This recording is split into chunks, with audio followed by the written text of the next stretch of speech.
Mga buhat Kapitulo 27.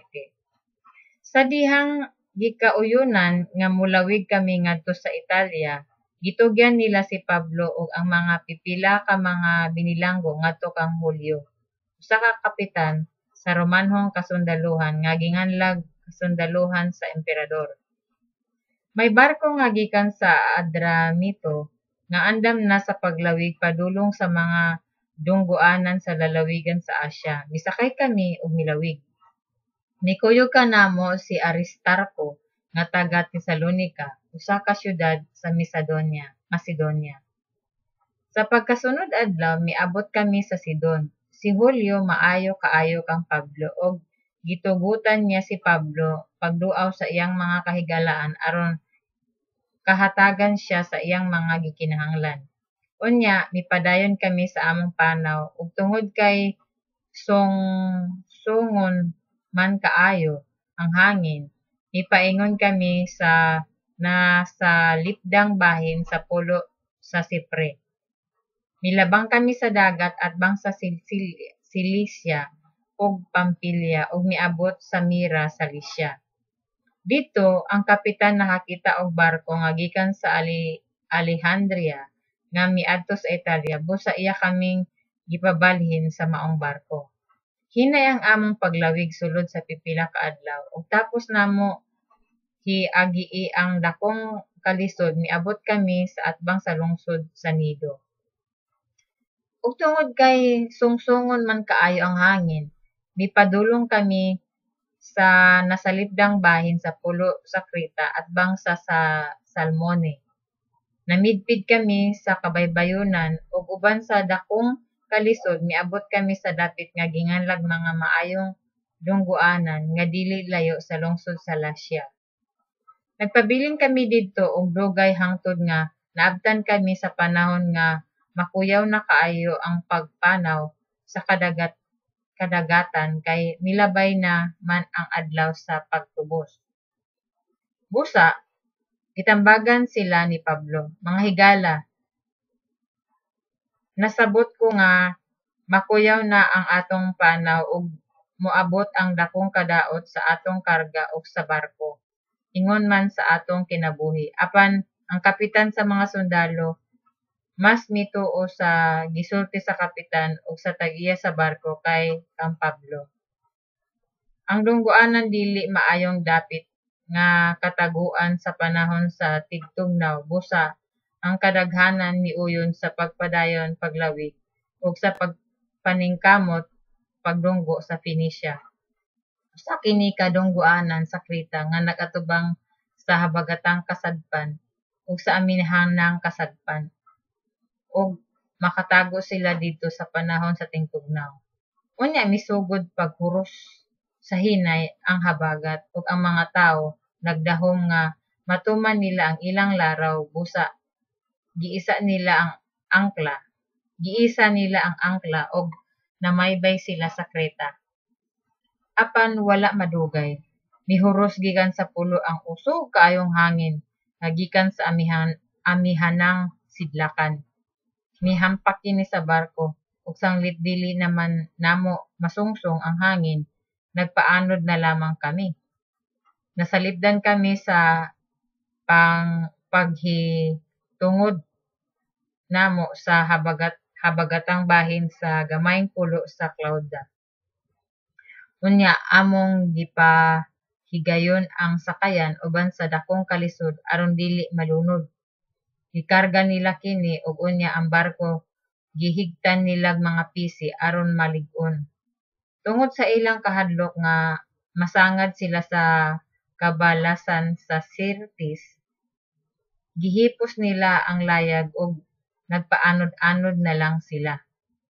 Mipadayon pagkuso-kuso ang kusog nga unos, busa sa pagkasunod nga adlaw gilabay nila sa dagat ang mga kargamento sa barko.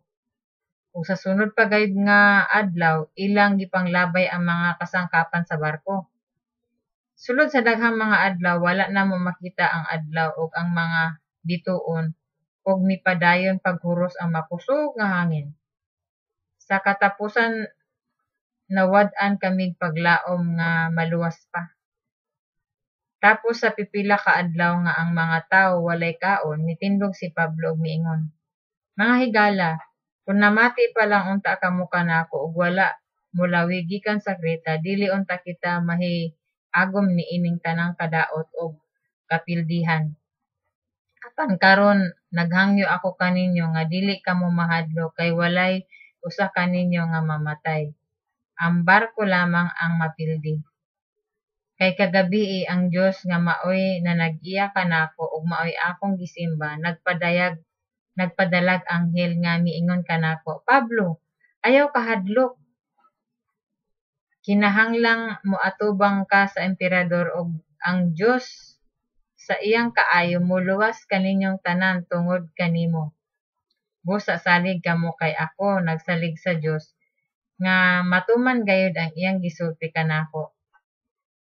Apan idagsa kita ngadto sa laing pulo. Sa pagka ika-14 ka gabii, gianod pa gihapon kami ngadto sa Adria. Sa pagkatungang gabii, ang mga tripulante na nakamatikod nga nagkaduol kami gyuta. Busa ilang gisukod ang gilawmon sa tubig pinaagig pisi nga sa tumoy may mahigot nga pabug-at. Ug nasuta nila nga ang gilapdon 20 kadupa. Ug sa unahan ug yutay gisukod na usab nila ug nasuta nila nga 15 na lamang kadupa ang giladmon. Tungod sa kahadlok nga madasmag kami sa mga bato, miariya silag 4 ka angkla sa ulin ug nagampo nga mabuntag na unta. Ang mga tripulante buot mobiya sa barko busa giarya nila ang sakayan sa pasangil nga iariya nila ang pipila ka angkla sa dulong. Apan si Pablo miingon sa kapitan, sa kasundaluhan ug sa mga sundalo, kung kining mga tripulante dili magpabilin sa barko, dili kamo mga luwas. Busa giputol sa mga sundalo ang mga pisi nga naggaid sa sakayan ug gipasagdan kini nga ianod. Hapit na kadto mabuntag ug giagda ni Pablo silang tanan sa pagkaon.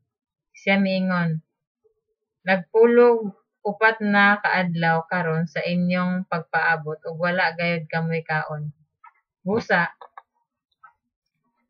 naghangyo ako kaninyo pagkaon aron kamo mabaskog kay walay mawala bisan usa ka buhok sa inyong ulo.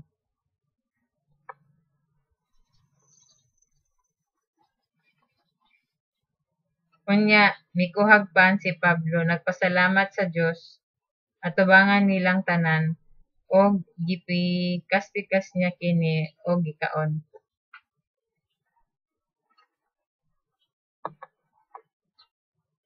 Og nadasig silang tanan og nangaon usab sila.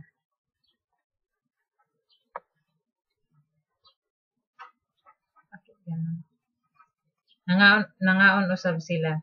Kaming tanan 276 ka buok.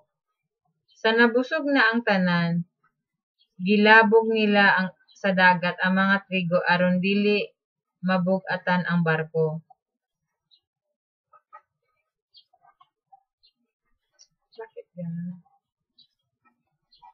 Sa pagkabuntag na wala maila sa mga tripulante kon unsa kadtong dapita apan nakita nila ang usa ka luok nga may lapyahan ug mihukom sila nga ipasangad dito ang barko kon ugaling mahimo. Busa giputol nila ang mga higot sa angkla ug kini gibiyaan nila sa dagat.